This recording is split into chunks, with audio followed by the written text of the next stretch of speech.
Bienvenue à Virage. Aujourd'hui, l'émission est en direct du 42e Salon international de l'auto de Québec. En compagnie de Marc et Jacques, on va vous faire découvrir toutes les nouveautés qu'il y a ici sur place. On va faire le tour de différents fabricants. On a même une primeur canadienne juste derrière moi ici, qu'on va vous parler un petit peu plus tard à l'émission. On va aussi s'entretenir avec les gens d'Industriel Alliance. Mais avant, allons rencontrer Yann Samyucci, qui est PDG de la Corporation des concessionnaires auto du Québec. Virage Auto est propulsé par IA Assurance Auto et Habitation.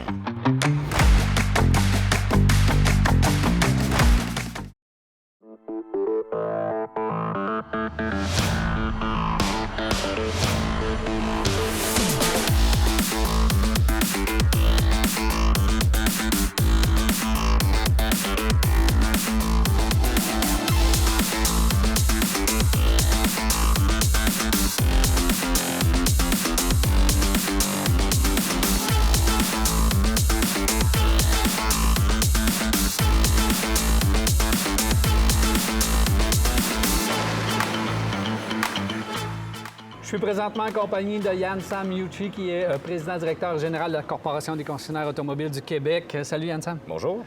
Bien content de t'avoir. Chaque année, on te parle ici au Salon de l'Auto de Québec. On va parler du salon. Mais avant, je veux te parler de l'incertitude politique. Évidemment, l'industrie automobile est en grand mouvement et en grand questionnement. Comment vous vivez ça présentement à la Corporation? Bien, c'est sûr que c'est source de grande incertitude, de préoccupation d'un point de vue industrie, d'un point de vue des membres concessionnaires, membres de la Corporation. On ne sait pas à quoi on va faire face. Alors, déjà, l'industrie automobile, tu le sais, je t'apprends rien, Daniel, fait face à un défi d'abordabilité des produits qu'on vend. Les véhicules, on le sait, sont chers. Le prix des véhicules a augmenté considérablement dans les dernières années. Puis, bon, on voyait une forme de stabilisation des prix à quelque part en 2024. Et là, boum! Guerre tarifaire potentielle de tarifs sur l'automobile notamment, avec une réponse potentielle probable du gouvernement canadien. Donc, ça servirait personne. Ça servirait ni l'industrie, ni les Américains, ni les Canadiens, ni les propriétaires de véhicules, bien évidemment. Donc, pour nous, c'est une très grande source de préoccupation, Daniel. Et vous suivez le dossier, puis c'est sans compter que comme si c'était pas assez, bien ici même, avec les différents paliers de gouvernement, le provincial, le fédéral, avec la voiture électrique, on arrête les subventions avant temps. Ça aussi, c'est un autre point de préoccupation. C'est un autre défi. Au Québec, on a une norme VZE qui oblige les concessionnaires à distribuer un certain nombre de véhicules électriques sur le marché. Mais il y a un corollaire à ça qui est un programme d'incitatif pour stimuler la demande. Là, on est dans une dynamique de marché, Daniel, où les concessionnaires du Québec ont des beaux inventaires bien garnis de véhicules électriques, mais avec une suspension temporaire éventuellement du programme Rouler vert. Les gens attendent pour voir qu'est-ce qui va arriver avec l'adoption du budget québécois au 1er avril. Est-ce que le 4 000 va revenir? Selon ce qu'on entend du ministre, le 4 000 devrait revenir, mais ça fait aussi en sorte qu'il y a 2 mois où les concessionnaires supportent les inventaires, où il n'y a pratiquement pas de vente. Les gens sont en attente. Alors, c'est un très, très gros défi de l'industrie parce que le programme Rouler vert a prouvé son efficacité. Dernier trimestre de 2024, là, on a fait des ventes exceptionnelles en termes de vente de véhicules électriques. Donc, moi, le message pour le gouvernement du Québec, c'est de continuer d'investir dans cette transition-là. On en a grandement besoin. Et ça prend quelque chose de précis. Ça prend un programme précis. Ça prend une date d'entrée en vigueur puis une date de sortie si on veut sortir. Donc, ça nous prend un cadre connu d'avance, clair. Et respecté. Et respecté. Idéalement. On pourrait l'ajouter aujourd'hui. Ça pourrait aider tout le monde. Lors de ton allocution à l'ouverture du Salon de l'Auto, tu as parlé de véhicules canadiens. Il faut commencer à vérifier un peu et à regarder les véhicules canadiens. Qu'est-ce que tu voulais dire? Il ne faut pas se fier aux apparences, Daniel. On est ici au Salon de Québec. Salon qui est organisé par les 145 concessionnaires de Québec, 145 entrepreneurs indépendants qui distribuent certes des marques qui parfois sont asiatiques, japonaises, coréennes, parfois américaines, les GMC, les GM, c'est-à-dire les Ford, les Stellantis, Chrysler, parfois européennes, bien sûr, mais au final, ce sont tous des produits canadiens, voire québécois, pour des raisons fort simples. Ils sont distribués par des entrepreneurs indépendants qui investissent ici au Québec en immobilisation, qui font vivre collectivement, quand on regarde tous les concessionnaires du Québec, il y en a 890, là, font vivre 62 000 familles, 62 000 employés directs dans nos concessions. Les concessionnaires vont aussi, tu le sais, investir dans les médias locaux, les médias communautaires dans certains cas, pour faire vivre, évidemment, je veux dire, pour dynamiser le marché publicitaire et éventuellement, je vais le dire indirectement, faire vivre notre démocratie. Alors, c'est ça un concessionnaire au Québec. C'est un entrepreneur québécois qui investit sur le marché québécois, un produit qui peut avoir une consonance étrangère, mais qui, dans bien des cas, contient de l'aluminium québécois. Dans les véhicules d'aujourd'hui, Daniel, il y a 400 livres en moyenne, là. 400 livres d'aluminium, parce qu'il y en a dans la carrosserie, il y en a dans le... en bon français, dans le frame, dans la plateforme. Il y en a dans la motorisation, dans les différentes pièces. Dans bien des cas, dans les véhicules qui sont construits minimalement dans la zone nord-américaine, c'est de l'aluminium québécois, Daniel, qu'on retrouve dans les véhicules. Donc, fabriqué par des Québécois au Québec. Produits canadiens, produits québécois, produits américains, il ne faut pas se fier à la marque. Il faut aller chercher plus loin. Puis quand le produit est distribué par des concessionnaires, j'insiste, des concessionnaires, c'est toujours un produit canadien. Puis pourquoi concessionnaire? Parce que les marques qui font de la vente directe, comme Tesla, c'est pas des concessionnaires, c'est surtout pas des produits canadiens.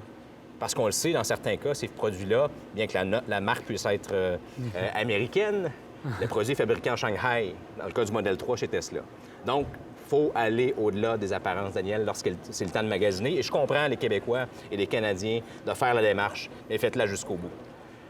Yann Sam, salon de l'auto, là. On laisse tout ça derrière nous, ces affaires-là, puis on s'amuse, on magasine des voitures, on rêve dans certains cas ou on fait de belles transactions dans d'autres cas, mais il faut profiter de notre salon parce qu'on est gâtés ici à Québec. Le salon est magnifique. Il y a des véhicules, il y a des véhicules de toutes sortes de motorisation, il y a des nouveautés, c'est magnifique. Puis il y a aussi une multitude d'activités pour les gens. C'est la semaine de relâche, là. La famille est invitée parce qu'il y aura toutes sortes d'activités, incluant de la lutte. Moi, je trouve ça formidable. On l'a vécu ce matin, ça va être vraiment intéressant pour les gens de Québec de venir ici. Yann Samucci, merci beaucoup de passer à Virage. Merci, Daniel. Bon salon. Car Expert, l'expert carrossier, vous a présenté cet essai routier. Car Expert à la fine pointe de la carrosserie.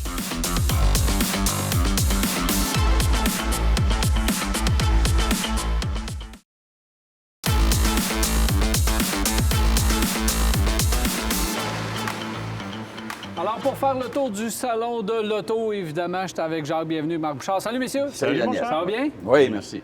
Alors, nous sommes dans l'emplacement de chez GM. Je pense que ça vaut la peine de parler de GM parce qu'on met beaucoup d'efforts, un, dans l'électrification, puis deux, dans leur emplacement parce qu'on a apporté ici plusieurs modèles. Il y en a qui ont retenu votre attention. On va commencer avec toi, Marc. Écoute, je vais commencer par un véhicule qui n'a rien à voir avec l'électrification, mais que moi, j'adore. C'est le petit Chevrolet Trax. Si vous ne l'avez pas vu, moi, l'année passée, je l'avais nommé ma voiture de l'année. Je trouve que c'est probablement le plus beau, le plus beau rajeunissement que GM a fait au cours de l'année. Et il est ici, il est magnifique. En plus, il est d'une belle couleur. Moi, j'aime le bleu qu'il nous propose. Alors, je voulais en parler parce que c'est un véhicule qu'on oublie trop souvent dans la série des petits VUS. Et il est ici et je le trouve absolument magnifique. Bien, véhicule d'entrée de gamme, véhicule abordable, 27 000 on a augmenté de 1 000 $, je pense, ou quelque chose du genre. Là. Donc, on fait l'augmentation. Mais si vous cherchez un véhicule budget, avec de l'espace... L'économie est quand même très bonne de ce véhicule-là.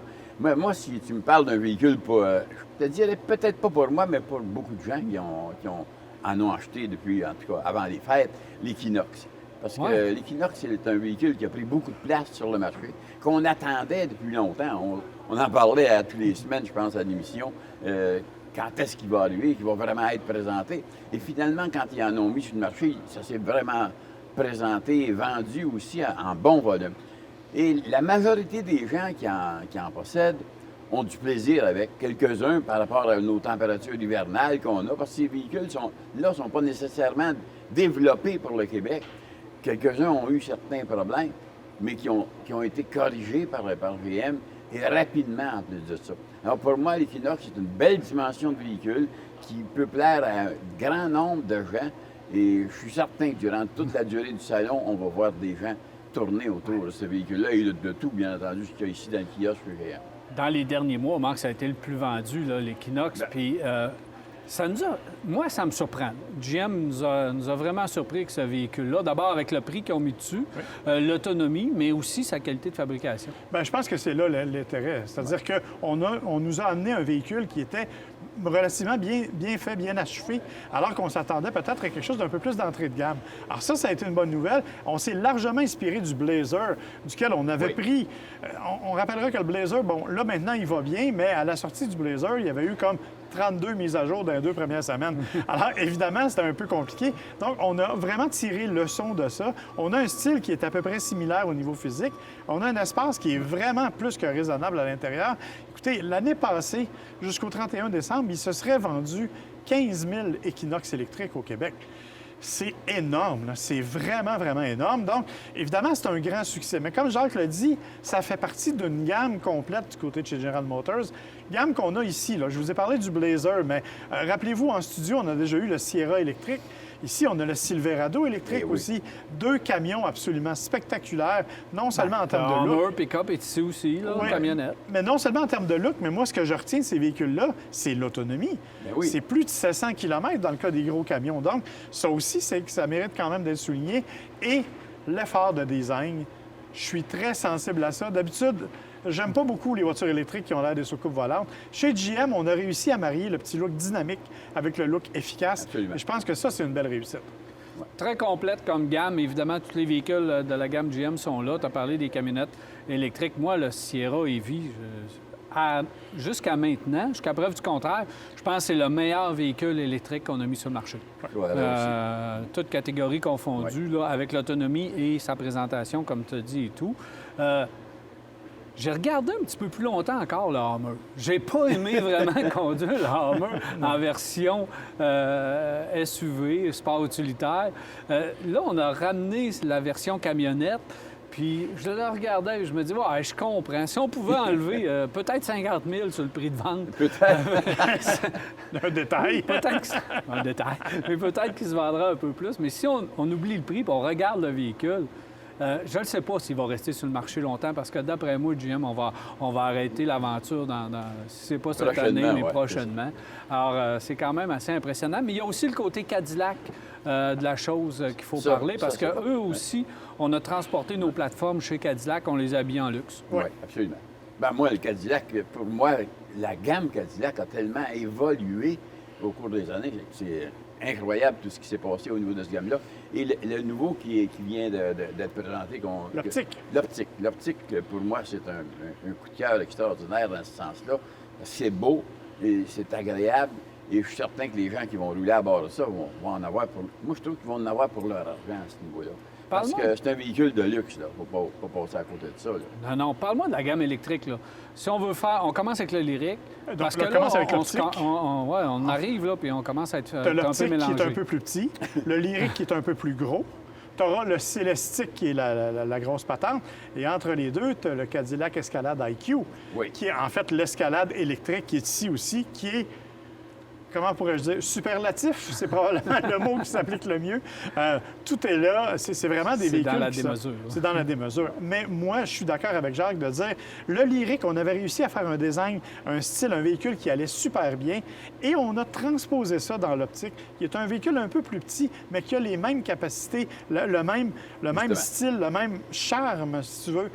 Tu sais, moi, je n'étais pas un fan des anciens Cadillacs, là, je l'avoue, mais là, on m'a gagné grâce à cet élément-là. Donc, c'est vraiment... Puis ça se vend très bien. Le Lyriq a connu beaucoup de succès. L'Optique connaît aussi une grande demande. Donc, ce sont quand même des véhicules qui vont très bien, qui se vendent très bien et qui sont spectaculaires et qui suivent exactement la tendance de Chevrolet et du Sierra dont tu parlais. Donc, on a maximisé la plateforme Ultium, on l'a multiplié dans une autre déclinaison, mais on réussit à avoir des véhicules qui vraiment sont assez passe-partout, relativement abordables compte tenu de la qualité qu'ils proposent et de l'autonomie qu'ils proposent et qui ont de la gueule. Moi, ça, c'est ce qui me fascine le plus.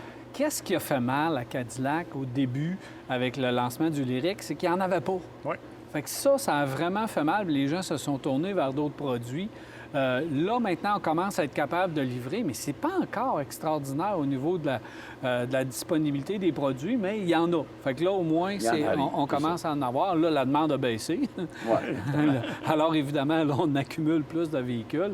Mais beau tournant du côté de chez Cadillac. On va voir avec l'avenir si d'offrir que des produits électriques ou 100 électriques, si ça va être vraiment gagnant. Mais il reste qu'au niveau coût de crayon, on a simplement adapté nos produits, puis on fait un travail exceptionnel. Donc, si on résume GM dans l'ensemble, c'est un constructeur que moi, j'avais pas vu venir à ce niveau-là. On a pris de la maturité, on s'est viré de bord vite. Ça a été long un petit peu au début, là, échec-erreur, mais ils offrent une gamme de produits qui est impressionnante dans le marché présentement. Bien, je pense que c'est la compagnie qui a le mieux affronté le défi de l'électrification, qui s'est le mieux diversifié dans cet esprit-là. Évidemment, tu me diras qu'actuellement, on est dans une période où les ventes de voitures électriques sont à la baisse. Ça risque de leur faire mal, mais ils ont quand même conservé leurs produits à essence qui ont un certain niveau, même si on sait que le Blazer à essence va disparaître. Les autres sont encore là. Je vous ai parlé du Trax. Il y en a d'autres aussi qui existent. Donc, on a quand même une gamme très variée, mais la masse électrique de chez GM, elle est impressionnante et les produits sont à la hauteur des promesses. Oui. Absolument.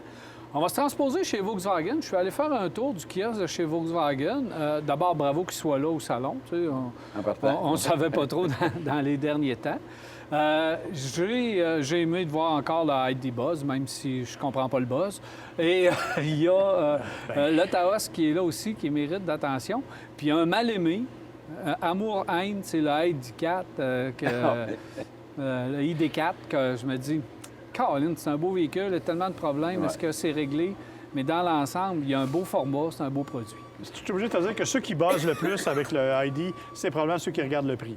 Ouais, 80 000 Mais c'est le fun. Moi, je trouve ça intéressant qu'il l'ait quand même mis ici, dans une autre couleur que ce qu'on est habitué de voir régulièrement. Mais là, ça fait peut-être plus sérieux. Et si jamais quelqu'un veut se transformer en véhicule qui a un rêve d'ancien Westphalia, bien, on va pouvoir voir comment il y a d'espace dans ce véhicule-là. On en a un ici.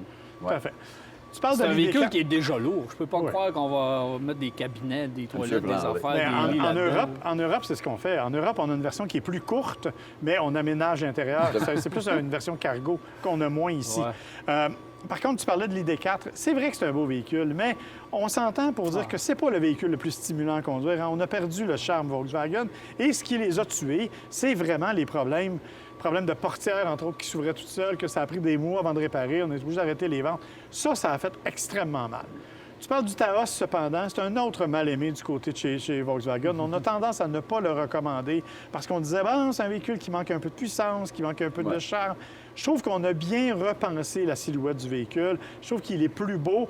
Bon, tu vas me dire qu'il est vert, que tu ne l'aimes pas vert, mais moi, je trouve que ça lui va bien. Pour le salon, je trouve que la couleur est bien choisie, mais on a fait un beau travail là, pour le mettre. Là, au niveau visuel, je ne l'ai pas conduit encore, mais j'ai hâte de le conduire. Mais on va devoir le mettre dans l'équation. Là, les gens qui cherchent un sport utilitaire compact. Mais la mécanique qu'il y a dedans maintenant est drôlement intéressante. C'est le moteur, petit moteur 4 cylindres, 1 litre .4 et qui avec une bonne boîte automatique. Donc, ce véhicule-là va être intéressant. Puis il va être solide et selon moi, la conduite va revenir à ce qu'on connaissait chez Volkswagen. Bien, on a fait Québec-Montréal à un moment donné avec une Jetta qui va trouver à peu près la même motorisation. Et au niveau de l'économie, on faisait mieux que certains hybrides. Oui, sauf que, bon, encore une fois, le plaisir est peut-être un peu moins là, mais c'est peut-être pas l'objectif. Et l'autre affaire que moi, j'ai hâte de vérifier, c'est le système d'infodivertissement. Parce que les véhicules Volkswagen, dans l'ensemble, là, oui, les véhicules électriques, mais c'était vrai avec la GTI, c'était vrai avec la Golf R, le système planté à tout bout de champ était d'une lenteur incroyable. Alors, j'espère qu'ils l'ont mis à jour et que là, il fonctionne bien. Ça corrigerait pas mal des problèmes du véhicule. Je pense qu'on est mieux d'aller, Oui. C'est en vente, Daniel. Ah oui, c'est bon. Merci, messieurs. Plaisir. En revolant, on s'arrête pour une pause et au retour, on poursuit notre couverture du Salon d'Auto de Québec.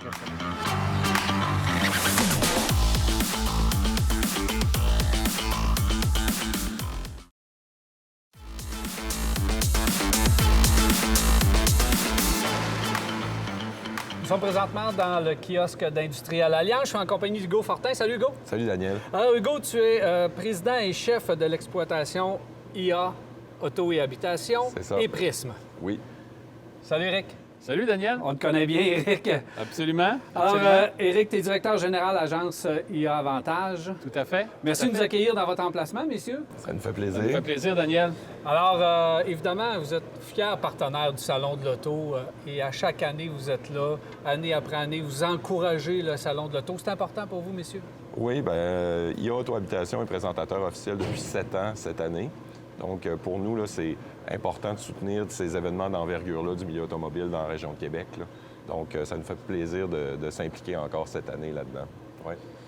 Ah, tout à fait, Daniel. Écoute, comme dit Hugo, IA Auto-Habitation, le monde automobile, ça va de pair. Donc, on est encore une fois très, très content d'être là cette année. Puis, on invite les gens aussi à venir nous voir. Éric, dans un instant, on va parler magasinage.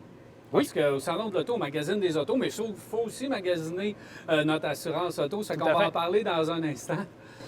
Si tu permets, on va commencer avec Hugo, parce que Hugo, tu étais déjà venu nous rencontrer. Tu avais un autre titre. Là, maintenant, tes fonctions ont changé dans l'entreprise.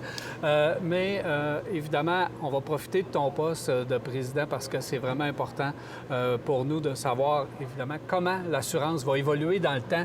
Puis il y a des défis importants lesquels tu voulais nous parler dans l'assurance. Oui, mais c'est ça. J'avais noté quelques défis qu'on voit là, en assurance auto. Avec lequel nous, on doit composer. Fait que j'en ai listé 5.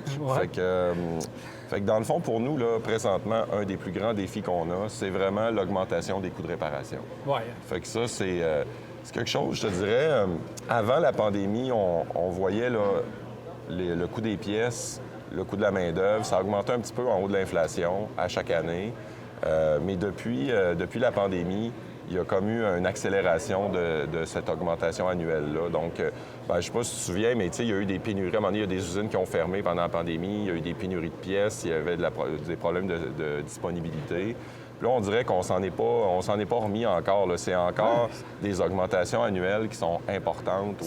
Les prix restent élevés des pièces et composantes. C'est incroyable. Fait que nous, à quelque part, là, c'est quelque chose qui vient influencer les coûts pour réparer les véhicules de nos assurés. Fait que ça, c'est le premier aspect. Deuxième aspect, au niveau des coûts de réparation, on en a déjà parlé dans une visite antérieure, mais c'est vraiment la transformation du parc automobile vers des véhicules avec plus de technologie. Fait que dans le fond, pour un même choc, là, maintenant, il y a des sensors, il y a toutes sortes d'affaires dans les pare-chocs, les phares sont au DEL. La calibration, c'est de plus en plus compliqué, là. Bien, c'est ça. L'autre chose, c'est qu'il y a des étapes de plus dans la réparation. Là. Avec les systèmes d'assistance à la conduite, là, on a besoin de faire une étape de calibration après qu'on n'avait pas avant. Fait que c'est des coûts additionnels, du temps additionnel.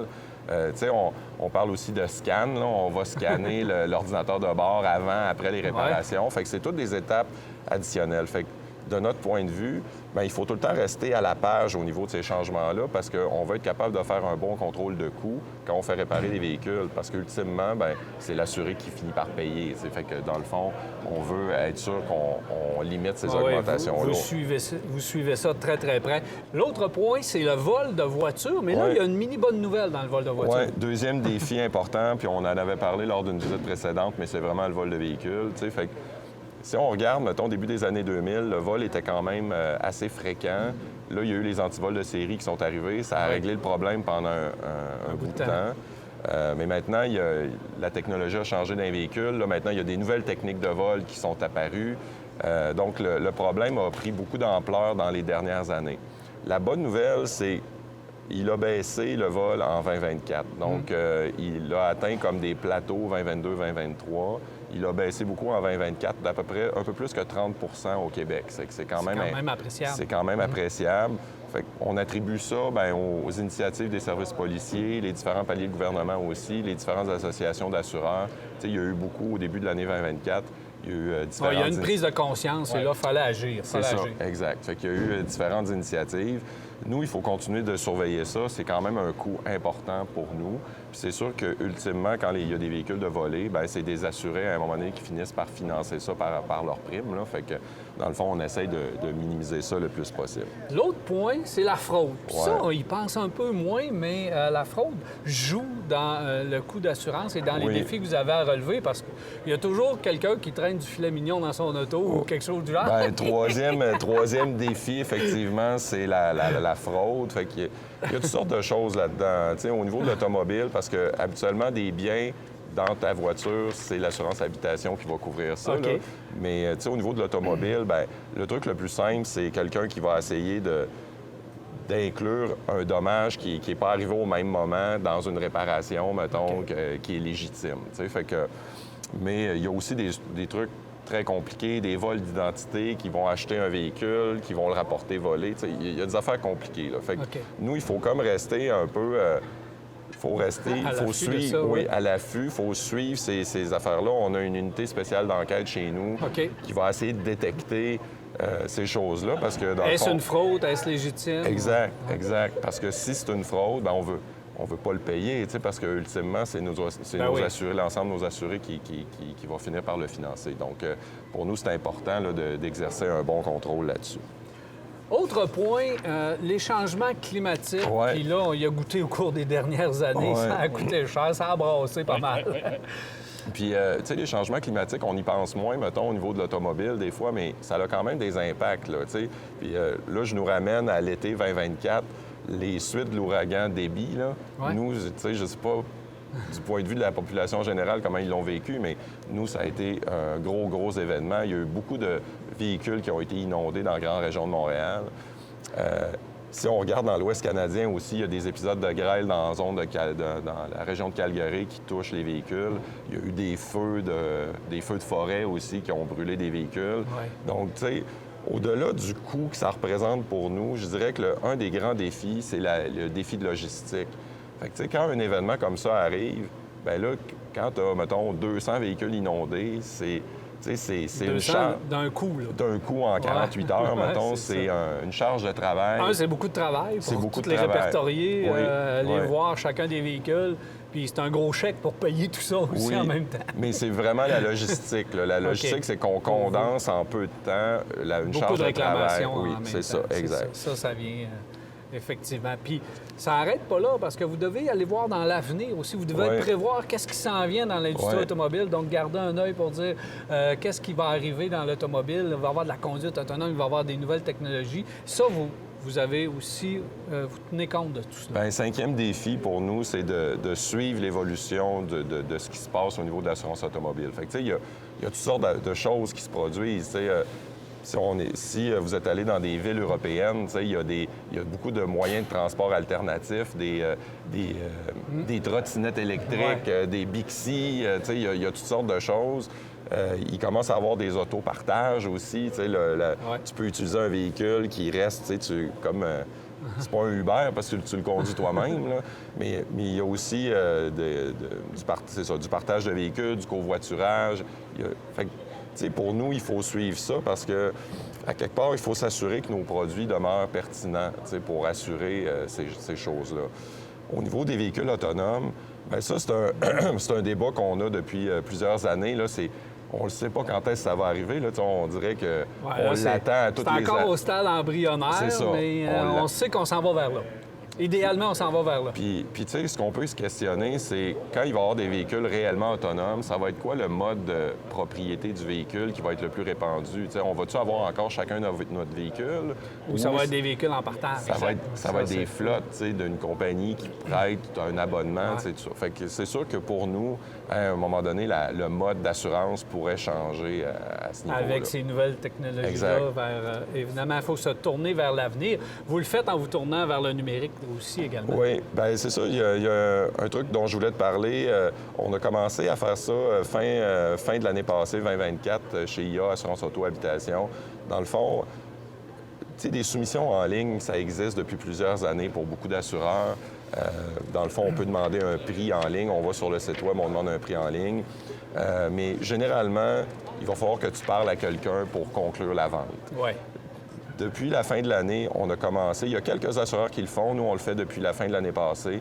Mais là, on a commencé à offrir pour les gens qui se qualifient la possibilité d'acheter 100 en ligne. 100 en ligne, mettre le contrat en vigueur en ligne. Donc, C'est une autre chose qui est nouveau. On essaie d'adresser des besoins différents. Des fois, les gens n'ont pas le temps d'appeler au téléphone et ils aimeraient mieux faire tout de façon autonome.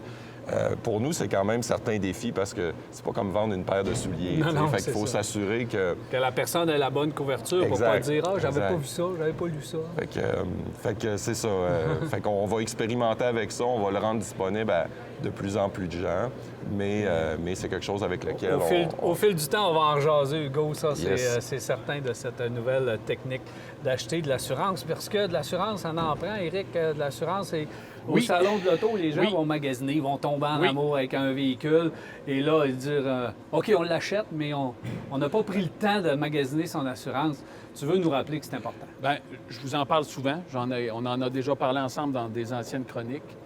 L'assurance, ça se magasine. Évidemment, avec ce qu'Hugo vient de parler, de la technologie.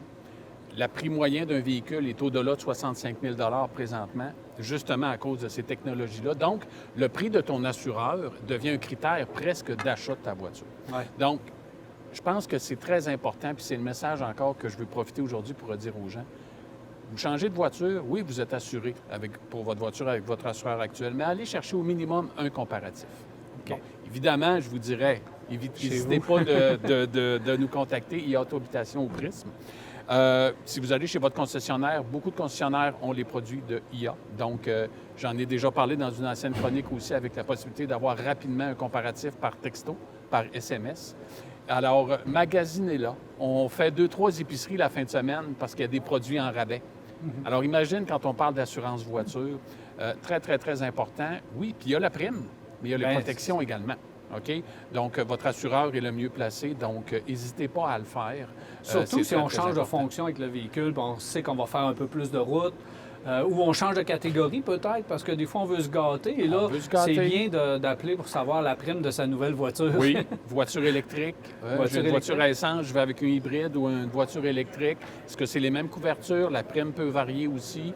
L'utilisation qu'on en fait, le kilométrage. Donc, n'hésitez pas à nous appeler pour aller chercher un prix assez rapidement puis d'avoir une bonne prime, un bon comparatif. Qui répond aux besoins. Et c'est un produit obligatoire. Donc, n'hésitez pas à valider avec nous. Et probablement sauver des coûts ou changer de voiture si c'est trop cher pour nous. On change de voiture tout simplement, on emmagasine une autre. Puis tout cela soulève beaucoup de questions, mais vous êtes sur place au Salon de l'Auto. Oui. Alors, on invite les gens à venir poser des questions à vos personnes qui vont être ici sur place. Oui, au on va Salon avoir de l'Auto des gens tout au long toute de la semaine pour accueillir les gens, répondre aux questions que les gens pourraient avoir. On a un beau kiosque avec des endroits pour se reposer. Fait que venez vous reposer. Ça va nous faire plaisir de vous rencontrer, de vous accueillir. Hugo Fortin, Éric Desgagnés, merci beaucoup de nous avoir accueillis chez vous ici au kiosque. Merci Daniel. Bon salon tout le monde. Merci Daniel. Oui, bon salon.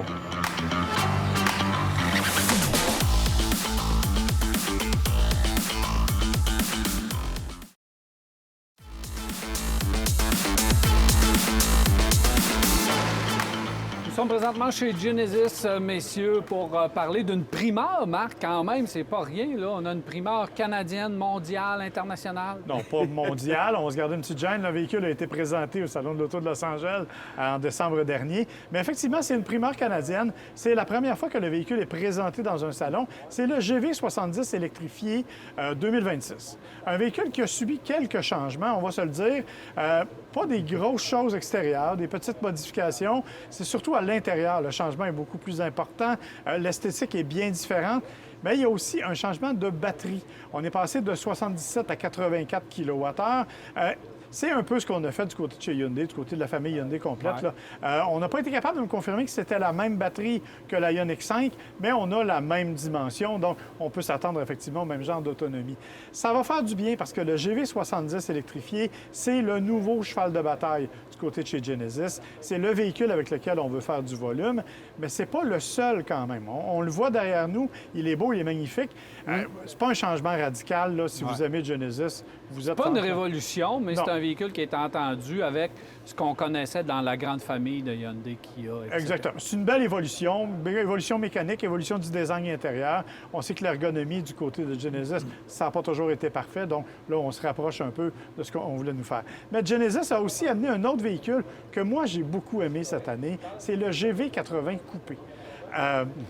J'ai pas tendance à aimer les VUS coupés en général, mais je trouve que celui-là, on lui a quand même donné une silhouette intéressante, motorisation plus puissante que la version traditionnelle du GV80. Donc ça aussi, c'est une belle trouvaille ici, mais on n'a pas amené les plus gros véhicules. Si vous êtes ici pour vous acheter une limousine, là, une G90, oubliez ça, vous la verrez pas ici. Mais dans l'ensemble, j'aime les véhicules sport utilitaire coupés. Probablement que c'est un des plus beaux. Oui. Probablement que c'est un des moi. plus beaux. Selon Ouais, moi, c'est le plus beau qui existe dans le Kia et sur le marché, bien entendu. Tout le processus d'achat et de gestion Justement. et de distribution de Genesis est quand même assez méconnu. Leur système de concierge, le service qui est différent. Donc, on essaie de faire les choses différentes, mais on a de la misère à faire connaître vraiment le produit et tout ce qui entoure la marque, ce qui fait que là, on commence à perdre un peu des plumes de ce côté-là. On va devoir peut-être rétablir les faits. On se positionne bien comme véhicule, comme marque haut de gamme, mais de faire connaître un peu les services connexes aux produits, je pense qu'on aura avantage à le faire. La gamme va se diversifier là, au cours des prochaines années, va se diversifier énormément. Donc, on n'a pas fini d'en parler. Tu nous as pas donné l'autonomie, Marc? J'ai pas l'autonomie encore. 480. Là, c'est 480. Il faut rappeler aussi que le véhicule qui est ici, c'est un véhicule pré-production. Hein? Le véhicule de production n'est pas encore arrivé. Même les journalistes vont, à la fin d'avril, l'essayer seulement. Donc, c'est un véhicule on a vraiment une primeur au Salon de Québec. Ça vaut la peine d'être souligné. Là. Et un détail que tu mentionnais, c'est vrai que Genesis mise beaucoup sur l'expérience qui entoure ça. C'est une des rares concessions où on est autorisé avec Forbes au niveau de l'accueil, par exemple, dans les concessions. Donc, on veut vraiment jouer la carte complète de l'expérience de luxe. Et je pense que c'est là-dessus qu'on doit miser, mais il faut effectivement le faire connaître un peu mieux. Bien, exactement. On va rester dans la famille. On va se transposer du côté de chez Hyundai. Plusieurs nouveautés. Moi, ce qui a attiré mon attention un petit peu plus du côté de chez Hyundai, c'est tous leurs véhicules qu'on donne une petite connotation en route maintenant. Puis là, on en sort de plus en plus. Les XRT qui... Bon, on commence à les découvrir, cette gamme de véhicules-là, et on en fait des versions, je dis en route léger quand même, là, mais ça donne un peu de caractère au véhicule. Effectivement, il y a eu le Santa Fe XRT, il y a le Santa Cruz ici XRT, qui est un orange, encore une couleur que tu vas aimer. Et on vient de sortir aussi la Ioniq 5 XRT, qui semble-t-il est super amusante à conduire. Effectivement, des véhicules qui sont mieux protégés, des arches de roues mieux protégées, des suspensions un peu surélevées. Mécaniquement, c'est les mêmes véhicules. Ça change absolument rien. Donc, on a vraiment voulu... Tu sais, c'est un peu Subaru Wilderness. On joue un peu dans ces eaux-là. Mais je pense qu'il y avait besoin de jouer dans cette gamme-là. Parce que ce marché-là, actuellement, est là-dessus. Le look, ce que ça a l'air de te donner comme assurance pour pouvoir te promener dans un véhicule semblable, même si tu ne débarqueras jamais, descendras jamais de l'asphalte. Fait que les gens aiment ça avoir quelque chose. C'est ce qui a fait la renommée de Subaru, d'ailleurs. Absolument. Mais ici, on a effectivement, comme je disais, le Santa Cruz qui est là. On a quand même des véhicules intéressants. Ioniq 9, entre autres, grand véhicule familial qui est tout nouveau, qui vient d'arriver. Donc, il est ici au salon. La Ioniq 5, on sait que la version N vient de remporter le titre de VUS électrique de l'année au Canada, selon la JAC. Donc, on a une Ioniq 5. On a aussi un élément, un véhicule. Bon, on a toujours le véhicule avec tous les logos de la Ligue nationale, on sait que Hyundai est très proche. Mais on a un nouveau programme qui s'appelle l'Espoir sur roue, Hope on Wheels, qui est un programme auquel les concessionnaires participent pour ramasser des sous, notamment pour les fondations des enfants qui sont atteints du cancer. Les gens de la région de Québec sont très, très impliqués dans ce programme-là. Et on a un véhicule ici qui arbore toutes ces couleurs-là. Donc, chez Hyundai, on a vraiment, encore une fois, fait un effort beaucoup au niveau de la présentation. Je pense que ça aussi, pour les amateurs, c'est une marque qui est en progression et je pense qu'on en a la preuve. Absolument. Transpose-nous, Marc, du côté de chez Kia. Pas de grosses nouveautés du côté de chez Kia. C'est une continuité des produits qu'on expose ici. Effectivement, des véhicules que l'on connaît, des véhicules qui sont déjà chez les commerçants depuis plusieurs mois. Bien sûr, la EV6 qui est là, bien sûr, ces véhicules-là. Donc, oui, vous avez la gamme complète, encore une fois, véhicules électrifiés, véhicules à essence. Des véhicules quand même qui sont bien cotés, qui ont un design particulier. je suis un peu chauvin. J'aime le design Kia parce qu'il est, entre autres, issu d'un designer québécois. Fait que j'avoue que j'ai un faible, mais dans l'ensemble, c'est une belle gamme quand même.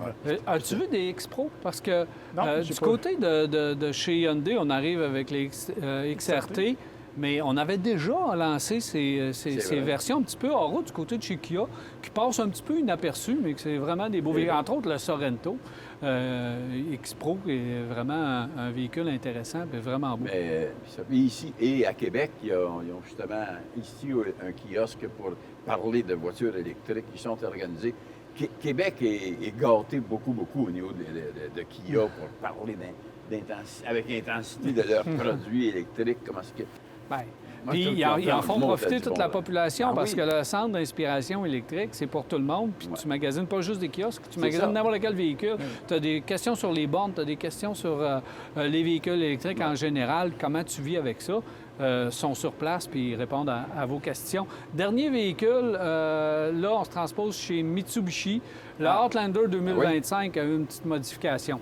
Ouais, pas des grandes modifications.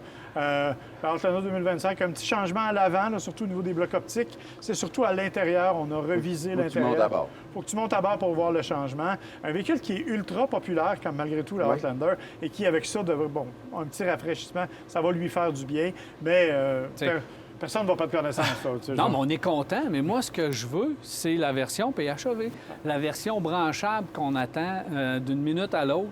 Et surtout, beaucoup de spéculation au niveau de l'autonomie du véhicule qui devrait frôler les 80-90 km d'autonomie. Donc ça va être quand même intéressant. Mais ce sera un 2026. Ce ne sera pas un 2025. Donc, il faut attendre encore quelques mois avant ça. Et on sait qu'il y a eu toutes sortes de soubresauts du côté de chez Mitsubishi, associé avec Nissan, avec Renault. Donc, je pense qu'on va attendre un petit peu encore. Honda? Tu n'as pas nommé Honda? Je n'ai pas nommé Honda encore. Ah, OK, parfait. Non, ça ne marche plus, cette affaire-là. Sans le tirer. Merci, messieurs. Plaisir. Merci. Voilà, on s'arrête à virage. Restez là, on poursuit notre couverture du Salon de l'Auto de Québec. Ce segment est une présentation du réseau des garages recommandés CAA Québec et de B-Lepage Autoservice. Visitez caaquebec.com pour trouver votre garage.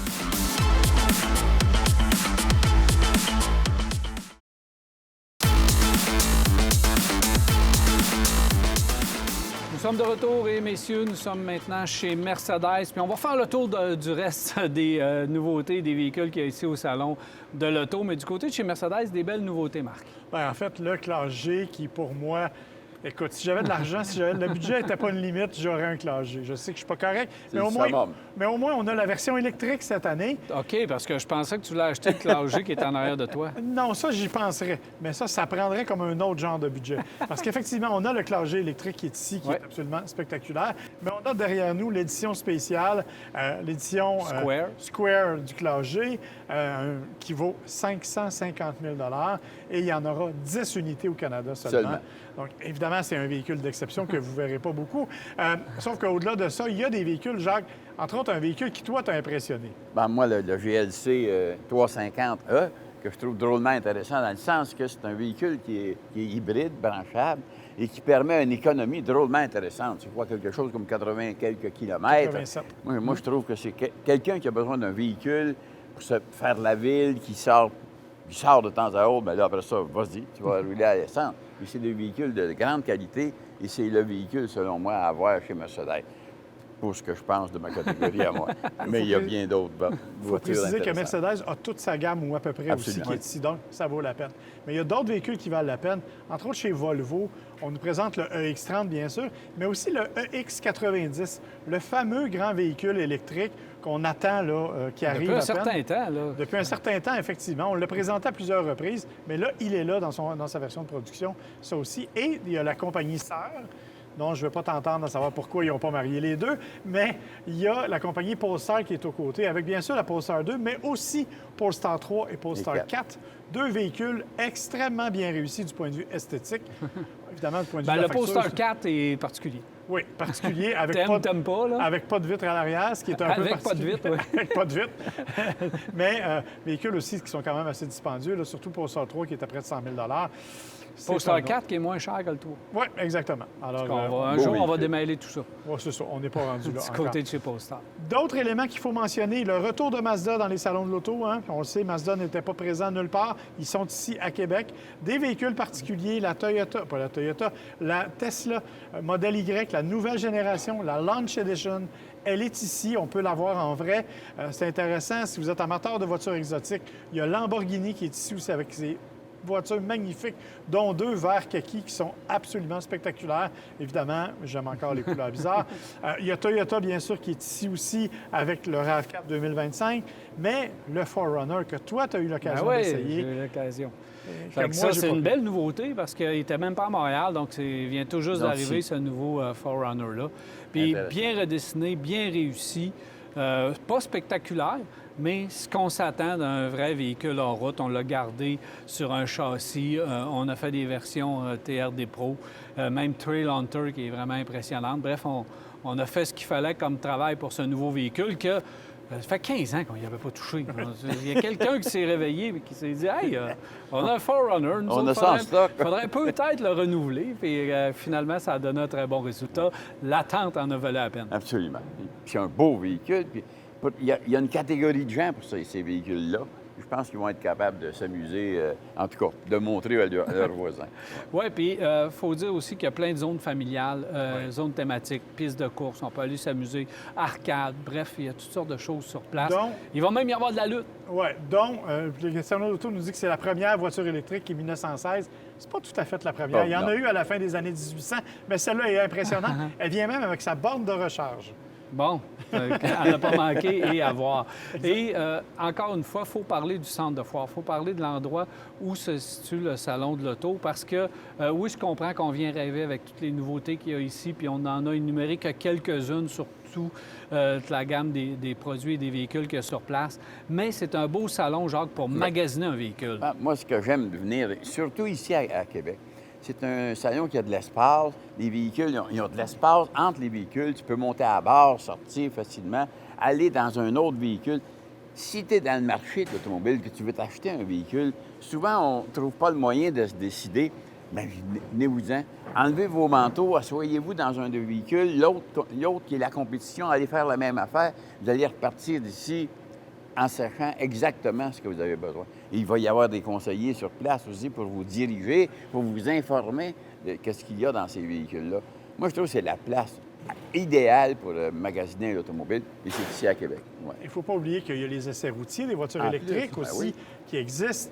Beaucoup de modèles. On parlait de la Cadillac Optique un peu avant. Elle est là. Celle que moi, j'ai hâte d'essayer, la Dodge Charger électrique, elle est disponible pour les essais routiers. Donc, il y a un paquet de voitures qui sont aussi disponibles pour des essais routiers gratuits, bien sûr, limités. Vous devez avoir 25 ans, mais quand même, c'est une expérience que vous pouvez faire. Et il y a des conférences. On n'en a pas parlé encore, mais l'équipe de Virage sera même rencontrer les gens ici au salon et répondre aux questions. On va répondre à vos questions vendredi 14h, donc le vendredi 14h, et samedi 11h, donc on va être sur place. Vous nous posez vos questions, puis on va pouvoir y répondre directement. Alors, beau salon. Encore une fois, c'est la fête de l'automobile. Ça lance le printemps. Ça paraît pas bien à date, là, mais ça lance le printemps. Donc, je pense que c'est le fun. Puis, j'espère que vous allez apprécier, vous allez venir voir les véhicules, les essayer. Ça, les véhicules électriques. Vous n'avez jamais essayé un véhicule électrique. Ça vaut la peine de le faire. C'est une expérience en soi. Il y a un beau trajet de fait. Ouais. Merci beaucoup, messieurs. Plaisir. Alors voilà, c'est tout pour Virage aujourd'hui. J'espère que vous avez apprécié cette couverture du 42e Salon international de l'auto de Québec. Je vous souhaite une bonne semaine, bon salon et on se reparle la semaine prochaine.